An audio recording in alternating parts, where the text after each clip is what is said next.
Quand on parle de crainte de l'Éternel, de quoi est-ce qu'on veut parler? Il dit ceci dans le livre de Hébreux 11:6. Il dit, or, sans la foi, il est impossible de lui être agréable. Il faut que celui qui s'approche de Dieu croit que Dieu existe. On ne craint pas quelqu'un qu'on ignore. On ne craint pas quelqu'un qu'on méprise. Hébreux 12:6. Il dit, car le Seigneur châtie celui qu'il aime et il frappe de la verge tous ceux qu'il reconnaît pour ses fils. La crainte de l'Éternel, c'est de croire au Dieu qui aime. Voici le problème. Beaucoup de personnes voient Dieu comme un Dieu aimant. C'est pas faux. Dieu est un Dieu aimant, mais n'est pas que le Dieu bon. Il est aussi le Dieu juste. Et dans sa dimension de Dieu de justice, la Bible dit que car le Seigneur châtie, ça c'est des thèmes qui font peur. Dieu châtie, moi j'ai dit frapper, et il frappe de la verge tout ce qu'il reconnaît pour ses fils. Et quand vous lisez la suite du texte vous dit que mais c'est comme un père. La crainte de l'Éternel, c'est accepter les doubles faces de Dieu. C'est d'accepter celui qui aime et d'accepter celui qui corrige, d'accepter celui qui est bon, d'accepter celui qui frappe, d'accepter celui qui fait des dons, mais aussi celui qui redresse. L'un sans l'autre n'est pas bon. La Bible dit le commencement de la sagesse, c'est la crainte de l'Éternel. Quand quelqu'un commence à développer la crainte de Dieu, vous pouvez sentir la crainte de Dieu influencer ses paroles. Lorsque vous lisez la Bible dans le livre de Actes des Apôtres, la Bible parle d'un homme comme Gamaliel. Acte 5:33, le fondement de la sagesse de Gamaliel, c'était pas l'excès de réflexion. C'est juste que dans tout ce qu'il faisait, il évitait d'avoir problème avec Dieu. Donc même quand il veut parler, avant de parler, il se demande, est-ce que ce que je vais dire ne va pas me mettre dans des problèmes avec le Seigneur? La sagesse augmente dans la bouche d'une personne en fonction de son niveau de crainte de Dieu. Le commencement de la sagesse, c'est la crainte de l'Éternel. Et la crainte de l'Éternel, c'est le commencement de la sagesse. Quand quelqu'un élève sa crainte de Dieu, il élève son respect des hommes. La plupart des gens qui ne respectent pas les hommes, ne respectent pas les hommes parce qu'ils ne craignent pas Dieu. La manière dont tu crains Dieu détermine comment est-ce que tu respectes les hommes. La Bible dit, opprimer le pauvre, c'est opprimer celui qui l'a fait. Tout ce que vous faites à un homme, vous le faites à Dieu. En général, le respect se transpose. Quand quelqu'un respecte, c'est comme mon fils, je suis le pasteur de l'église. La plupart des fidèles de l'église ont beaucoup de respect pour mon fils. Mais ce n'est pas vraiment mon fils qu'ils respectent, c'est moi qui le respecte. Le respect qu'ils ont pour moi là, ils le transposent sur mon fils. Donc quand vous respectez Dieu, vous avez une tendance naturelle à respecter les hommes parce que les hommes sont les créatures de Dieu. Les hommes sont les enfants de Dieu. Nous sommes rentrés dans un siècle où les gens ne respectent plus les hommes parce qu'ils n'ont plus la crainte de Dieu. Il dit c'est à Dieu que tu le fais. Quand il n'y a pas de crainte de Dieu, il n'y a pas de bonne. Nous sommes rentrés dans une saison où les choses que nous voyons mais nous étonnent. Nous sommes aujourd'hui dans une saison où les hommes se marient aux hommes.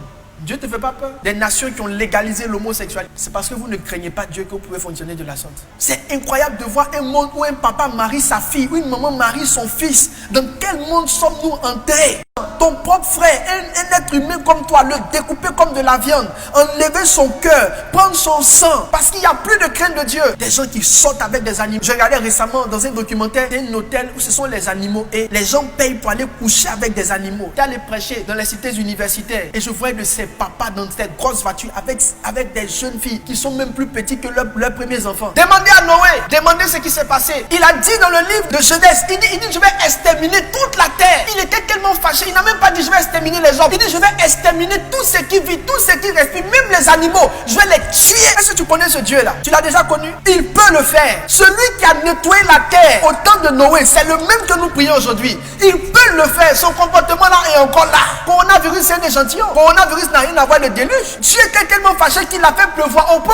La montagne la plus haute était sous les eaux. Ne provoquez pas le Seigneur. Demandez à ceux de Sodome et Gomorrhe. Lorsque Dieu s'est énervé, demandez-leur ce qui s'est passé. Le feu est descendu. Toute une ville a été consumée. Les chercheurs même disent que jusqu'au jour d'aujourd'hui, le lieu là où se trouve Sodome et Gomorrhe, le sol est noir. Tellement que le feu a brûlé ce lieu. Le sol est noir. Ne provoquez pas l'Éternel. Là où vous êtes, si Dieu vous dit qu'il n'aime pas quelque chose, ressaisissez-vous. Non. La femme de Lot, je n'ai pas dit la femme de quelqu'un d'autre, la femme de Lot, Lot, le neveu d'Abraham, qui est censé être au moins dans l'alliance avec Abraham, d'une certaine mesure. Elle a juste tourné sa tête pour voir. Quand elle a regardé, elle est devenue une statue de sel. Dieu n'a même pas pensé dans son cœur que c'est la femme de Lot. Lot, c'est mon bon petit haut.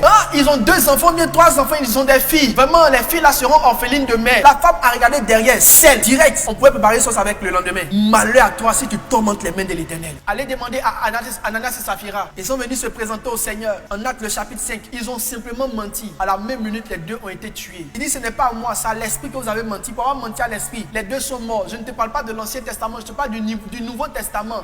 La résurrection de Christ après la descente du Saint-Esprit. Tu aurais pu pu dire non, ça c'est le Dieu de l'Ancien Testament. Maintenant, je te parle du Dieu du Nouveau Testament qui a tué 2 gars. Il dit malheur à l'homme qui tombe entre les mains de l'Éternel. Il pourra l'en délivrer. Change maintenant. Arrête cette vie-là. Ma soeur, arrête cette vie. Les hommes avec lesquels tu couches pour de l'argent, arrête cette vie. Monsieur, toi qui as les copines, toi qui es adultère, arrête ça. Rentre chez toi, reste tranquille. Vous qui raquettez, qui êtes versés dans la corruption, arrêtez ces choses. Vous qui êtes dans toute forme de déviation, arrêtez ces choses. Parce qu'il y a un temps de jugement qui arrive bientôt. Et Dieu me dit de vous dire que ce temps-là est déjà arrivé.